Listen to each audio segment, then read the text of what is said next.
সরকারি চাকরিতে আবেদনের বয়স সীমা ৩৫ বছর করার দাবিতে দীর্ঘ এক যুগ ধরে আন্দোলন চলছে। এ বিষয়ে মন্ত্রিপরিষদ বিভাগে আবেদন করলেও কোনো সিদ্ধান্ত পাওয়া যায়নি। সোমবার সকালে আবারও শাহবাগে সমাবেশ শেষে দুপুর ১:৩০টার দিকে প্রধান উপদেষ্টার বাসভবন যমুনার সামনে অবস্থান নেন আন্দোলনকারীরা।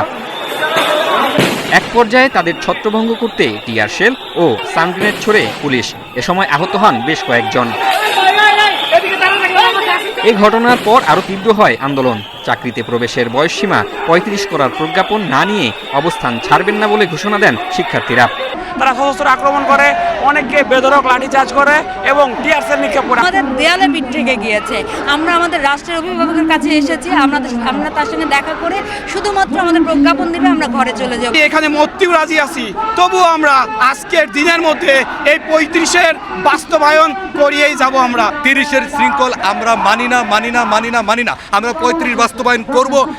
এদিকে আন্দোলনকারীদের দাবির মুখে আলোচনার জন্য সোমবার দুপুর ২টার দিকে ৪ জনের একটি প্রতিনিধি দলকে ডাকা হয় প্রধান উপদেষ্টার বাসভবনে। প্রস্তাব দেয়া হয় টিএসসির সাথে মতবিনিময়ের। তবে প্রধান উপদেষ্টা মোহাম্মদ ইউনূস ছাড়া অন্য কারোর সাথে আলোচনায় বসতে রাজি নয় বলে জানায় আন্দোলনকারীরা। বর্তমান অন্তর্বর্তীকালীন সরকারের প্রধান উপদেষ্টা ডক্টর ইউনূস স্যার, আমরা ওনার সাথে সাক্ষাৎ করতে চাই।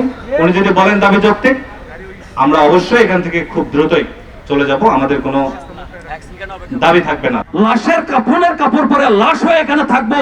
যদি আপনারা গুলি করবেন, তবু এই রাস্তা আমরা ছাড়বো না। প্রায় ৩ শতাধিক শিক্ষার্থী এ আন্দোলন করছেন। এ সময় চারদিকে পর্যাপ্ত পুলিশ ও সেনাবাহিনীর সদস্যরা অবস্থান নেন। জাহিদুল ইসলাম, ইন্ডিপেন্ডেন্ট নিউজ, ঢাকা। দেশের সামগ্রিক অর্থনৈতিক অবস্থা তুলে ধরতে গত ২৮ আগস্ট অর্থনীতিবিদ দেবপ্রিয় ভট্টাচার্যের নেতৃত্বে ১২ সদস্যের শ্বেতপত্র প্রণয়ন কমিটি গঠন করা হয়। সামষ্টিক অর্থনীতির পাশাপাশি খাতওয়ারি পরিস্থিতিও পর্যালোচনা করছে কমিটি। সোমবার প্রায় ১৫টি শ্রমিক সংগঠনের নেতাদের সাথে বৈঠক করে শ্বেতপত্র প্রণয়ন কমিটি। বৈঠক শেষে সাংবাদিকদের কমিটির প্রধান দেবপ্রিয় ভট্টাচার্য বলেন, বিগত সময়ে কারখানাগুলোতে কাজের পরিবেশ যেমন উন্নতি হয়নি, তেমনি মজুরিও যথোপযুক্ত হয়নি। বাংলাদেশের শ্রমজীবী জনগণ তাদের ন্যায্য হিস্যা পায় নাই। তারা তাদের ন্যায্য হিস্যা পায় নাই। সেই ন্যায্য হিস্যা না পাওয়ার কারণগুলো চিহ্নিত করতে গিয়ে ওনারা বলেছেন যে বাংলাদেশের শ্রমিকদের যেই আপনার মজুরি, সেই মজুরি যথোপযুক্ত না। তিনি বলেন, শ্রমিক কল্যাণে যেসব উদ্যোগ নেওয়া দরকার ছিল সেসব নেওয়া হয়নি। এখন শ্রমিকরা তাদের ন্যায্য হিস্যা চায়। শ্রমিকদের অধিকারকে কার্যকর করার ক্ষেত্রে অনেক ধরনের সমস্যা রয়েছে। আর আমি তো বলেছি বোধহয় আন্তর্জাতিক আইনের সাথে সামঞ্জস্য বিধান করে বাংলাদেশের শ্রম আইনকে সঠিক না করার কারণে অনেক সময় শ্রমিকদের অধিকার লঙ্ঘিত হচ্ছে। এদিকে এক সংবাদ সম্মেলনে বিজিএমই জানায়, এখনও কারখানার নিরাপত্তা নিয়ে অসন্তুষ্ট পোশাক খাতের উদ্যোক্তারা। ১-২ জনের গুজব নিয়ে পুরো সেক্টর যদি কেউ ইনস্টেবল করে দিতে পারে। ১,০০০ কোটি ২,০০০ কোটি ব্যাংকের থেকে নিয়েছে, ওনারা ব্যাংক ফোন করেন, ওনারা জানেন ওনাদেরকে টাকা দিতে হবে না। That is a different segment. But বাংলাদেশে ম্যাক্সিমাম ফ্যাক্টরি তো ব্যাংক ওন করে না। বিজিএমই নেতারা অভিযোগ করেন, আইনশৃঙ্খলা পরিস্থিতির অবনতির সুযোগ নিয়ে কিছু মহল গুজব ছড়াচ্ছে। তদন্ত করে নৈরাজ্য সৃষ্টিকারীদের শাস্তির আওতায় আনার দাবি জানান তারা। তৌহিদ রানা, ইন্ডিপেন্ডেন্ট নিউজ, ঢাকা। ২০১২ সালের ১১ই ফেব্রুয়ারি রাজধানীর পশ্চিম রাজাবাজারে ভাড়া বাসায় খুন হন সাংবাদিক দম্পতি সাগর সরোয়ার ও মেহেরুন রুনি। এরপর গত ১২ বছর ধরে আলোচিত এই মামলাটি কেবল তদন্তের পর্যায়েই ঘুরপাক খাচ্ছে। ১১৩ বার সময় বাড়িয়েও তদন্ত প্রতিবেদন দাখিল করা হয়নি। এর মধ্যে ১১১ বারই সময় নেয় র্যাব। মামলার ২ মাস পর ২০১২ সালে এক রিটের প্রেক্ষিতে ডিবি থেকে তদন্ত সরিয়ে র্যাবকে দায়িত্ব দেন বিচারপতি শামসুদ্দিন চৌধুরী মানিকের দ্বৈত বেঞ্চ। তবে র্যাবের সেই সক্ষমতা না থাকলেও তাদেরকে তদন্তভার কেন দেওয়া হয়েছিল সেই প্রশ্ন তোলেন অতিরিক্ত attorney general. Rapid action battalion হচ্ছে একটি অপারেশনাল ফোর্স। তারা এনফোর্সমেন্টের কাজ করতে পারে, কিন্তু তারা তদন্তের কাজ করার জন্য মোটেই ইকুইপড ছিল না। এবং এই বিষয়টি নিয়ে কখনোই আমাদের আদালতেও এসে বলা হয়নি যে র্যাব এই মামলাটি তদন্ত করতে পারবে না। সোমবার রাষ্ট্রপক্ষের আবেদনের ভিত্তিতে র্যাবের কাছ থেকে প্রত্যাহার করে মামলাটি গুরুত্ব দিয়ে তদন্ত করতে বিশেষ টাস্কফোর্স গঠনে স্বরাষ্ট্র মন্ত্রণালয়কে নির্দেশ দেয় হাইকোর্ট। এই হত্যাকাণ্ডের বিচার ও তদন্ত নিয়ে সরকারের সদিচ্ছার বিষয়টিও এখন স্পষ্ট হবে বলে মন্তব্য করেন আদালত। উচ্চ পর্যায়ের একটি টাস্ক ফোর্স কমিটি এবং তারা অভিজ্ঞ কর্মকর্তাদের সমন্বয়ে গঠিত হবেন।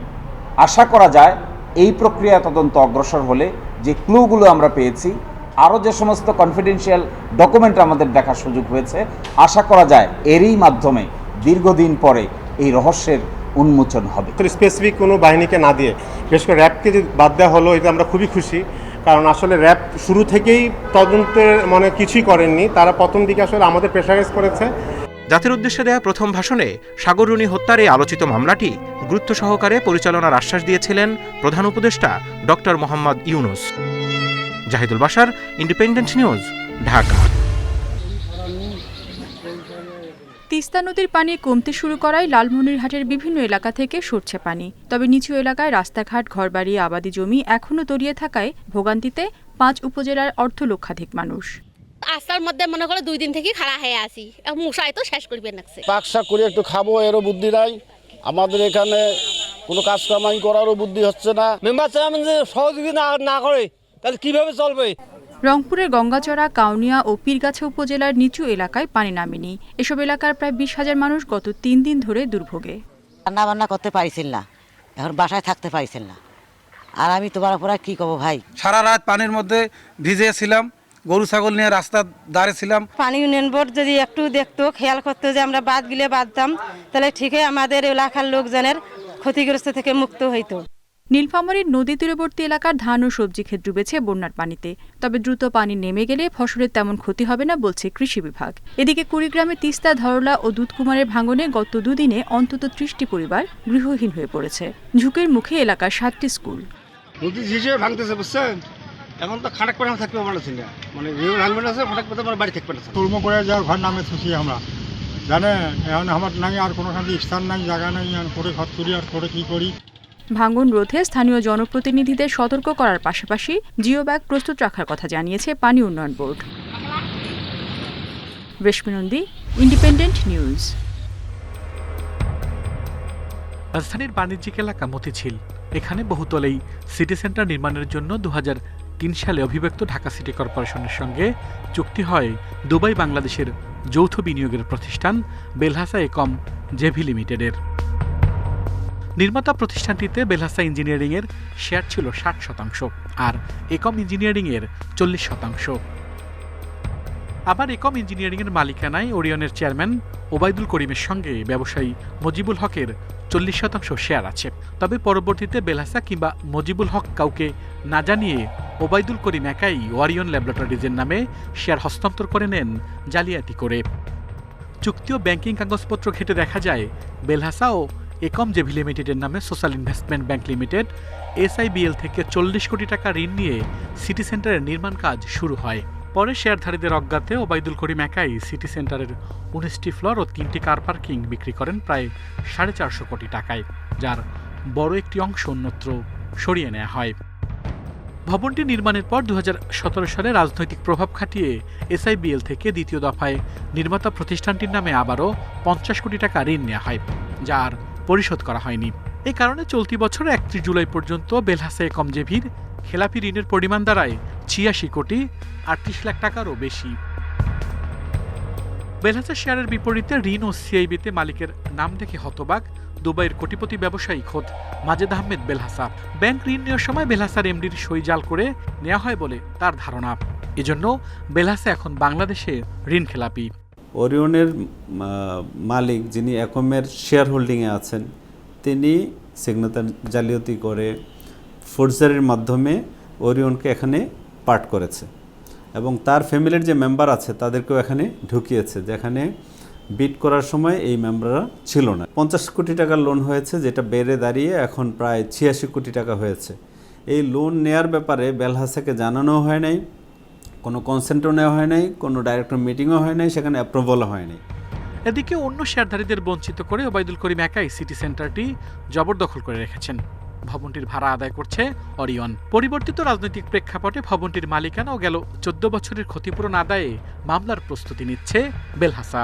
সিটি সেন্টার থেকে যে প্রফিট হয়েছে সেটার যৌক্তিক যে অংশ সেটা বেলহাসা লাভ করবে এবং কোনভাবে এই জালিয়াতিগুলো হয়েছে সেগুলোকে খুঁজে বের করে জালিয়াতির মামলা করবে, সিভিল কেস করবে এবং ক্রিমিনাল কেসও করার জন্য বেলহাজি প্রস্তুতি নিচ্ছে। এসব অভিযোগের বিষয়ে জানতে বারবার যোগাযোগ করা হলেও কথা বলতে রাজি হয়নি অরিয়ন, বরং প্রতিষ্ঠানটির দুর্নীতি ও অনিয়ম নিয়ে প্রতিবেদন প্রচার করায় ইন্ডিপেন্ডেন্ট টেলিভিশনের বিরুদ্ধে একের পর এক মামলা করছে তারা। আল আমিন হোসেন, ইন্ডিপেন্ডেন্ট নিউজ, ঢাকা।